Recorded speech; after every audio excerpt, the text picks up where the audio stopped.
ఏపీలోని పలు జిల్లాల్లో నేడు మోస్తరు నుంచి భారీ వర్షాలు కురిసే అవకాశం ఉందని విపత్తుల నిర్వహణ సంస్థ తెలిపింది.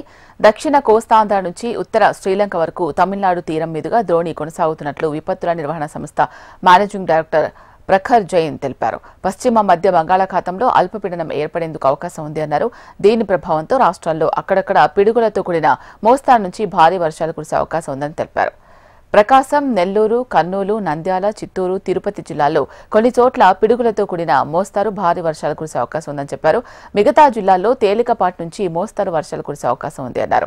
అలాగే ఏలూరు, కృష్ణా, ఎన్టీఆర్, గుంటూరు, బాపట్ల, పల్నాడు, ప్రకాశం జిల్లాల్లో కొన్ని చోట్ల పిడుగులతో కూడిన మోస్తరు నుంచి భారీ వర్షాలు కురుస్తాయని చెప్పారు. మిగతా జిల్లాల్లో తేలికపాటి నుంచి మోస్తరు వర్షాలు కురిసే అవకాశం ఉందని ప్రజలు అప్రమత్తంగా ఉండాలని సూచించిన ప్రఖర్ జైన్ సూచించారు. రైట్, దీనికి సంబంధించి మరింత తాజా సమాచారం మా ప్రతినిధి అనురాధ అందిస్తారు. Anuradha, over to you. ప్రస్తుతం తెలుగు రాష్ట్రాల్లో చాలా భిన్నమైన వాతావరణం కనిపిస్తా ఉంది.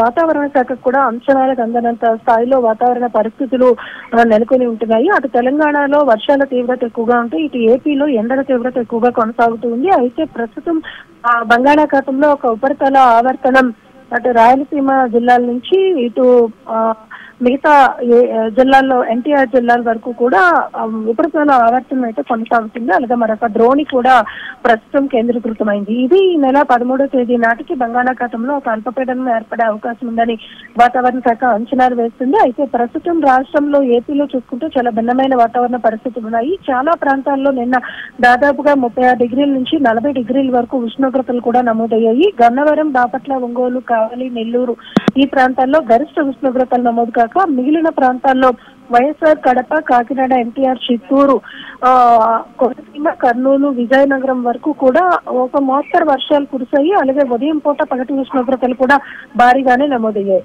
ఇట్లాంటి భిన్నమైన వాతావరణ పరిస్థితులు ప్రస్తుతం కొనసాగుతూ ఉన్నాయి. ఈ నెల 13న అల్పపీడనం ఏర్పడితే గనక కొంత వాతావరణ పరిస్థితుల్లో మార్పులు రావచ్చునని వాతావరణ శాఖ అంచనాలు వేస్తుంది. ఈ నెల 13న ఏర్పడే అల్పపీడనం ప్రభావం మాత్రం కోస్తా జిల్లాల్లోనే ఎక్కువగా ఉండే అవకాశం ఉందని కూడా అంచనాలు వేస్తున్నారు. ప్రస్తుతం చూసుకుంటే గనక ఇప్పుడు ఈ రోజు రేపు కూడా ఈ 2 రోజులు కూడా ఆంధ్రాలో కొంత ఉష్ణోగ్రతల తీవ్రత కొనసాగుతుంది. అక్కడక్కడ మాత్రం భారీ నుంచి అతి భారీ వర్షాలు కురిసే అవకాశం ఉంది. ముఖ్యంగా ఈ రోజు పార్వతీపురం, మన్యం, అల్లూరి సీతారామరాజు, ఏలూరు జిల్లాల్లో భారీ వర్షాలు కురవచ్చని అంచనా వేస్తున్నారు. అలాగే పశ్చిమ మధ్య బంగాళాఖాతంలో ఏర్పడబోతున్న అల్పపీడనం కూడా కోస్తా ఆంధ్ర మీద ఎక్కువగా ప్రభావం చూపించే అవకాశం ఉంది. మిగిలిన ప్రాంతాల్లో కొంత డ్రై వెదర్ ఉంటుంది. అక్కడ కొంత ఉష్ణోగ్రతలు కూడా పెరిగే అవకాశం ఉందని వాతావరణ శాఖ అంచనాలు వేస్తుంది. ఈ తరహా భిన్నమైన వాతావరణం ఈ ఆగస్టు నెలలో ఉండడం అనేది ఎప్పుడు కూడా లేదు. అయితే ఈసారి ప్రీ మాన్సూన్ అంటే ముందు ఉంటానే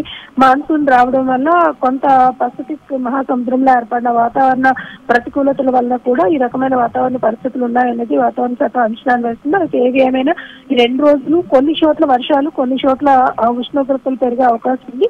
13వ తేదీ తర్వాత నుంచి వాతావరణంలో మార్పులు కనిపిస్తాయి. 13వ తేదీన అల్పపీడనం ఏర్పడిన తర్వాత కోస్తా ఆంధ్ర జిల్లాలతో పాటు రాయలసీమ వరకు కూడా కొన్ని చోట్ల వర్షాలు భారీగా, మరికొన్ని చోట్ల మోస్తరు వర్షాలు కురిసే అవకాశం ఉంది. శీలా, అనురాధ, సహాయక చర్యలకు సంబంధించి ముమ్మర ఏర్పాట్లు ముందుగానే ఏ విధంగా చేస్తున్నారు? అండ్ ఎవరైతే ప్రజలు విపత్కర పరిస్థితులు కానీ ఏవైనా ప్రాబ్లమ్స్లో సిచ్యువేషన్స్లో ఫేస్ చేస్తుంటే ఒకవేళ రాబోయే రోజుల్లో వాళ్ళకి ఏవైనా నంబర్స్ కానీ లేకపోతే ఇక్కడ సహాయ కేంద్రాలు ఏర్పాటు చేశాము, ఇట్లా అలర్ట్స్ నెట్స్ ఏమైనా జారీ చేస్తున్నారా సోషల్ మీడియా ద్వారా?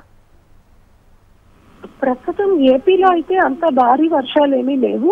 డ్రై వెదర్ కొనసాగుతుంది. పగటి ఉష్ణోగ్రతలు కూడా భారీగా ఉన్నాయి. అయితే 13వ తేదీన అల్పపీడనం కూడా కోస్తా ఆంధ్ర జిల్లాల మీద అంత ఎక్కువ తీవ్రమైన ప్రభావం చూపించే అవకాశం ఉండదు. ఒక మోస్తరు నుంచి భారీ వర్షాలు మాత్రమే కురుస్తాయని వాతావరణ శాఖ తెలిపింది. అంతవరకు ఏ జిల్లాల మీద ప్రభావం ఉండే అవకాశం ఉందో అక్కడ జిల్లా యంత్రాంగాల్ని ఇప్పటికే అప్రమత్తం చేశారు. అలాగే విపత్తుల శాఖ నుంచి కూడా వాళ్ళకి అలర్ట్ మెసేజెస్ అయితే పంపిస్తున్నారు.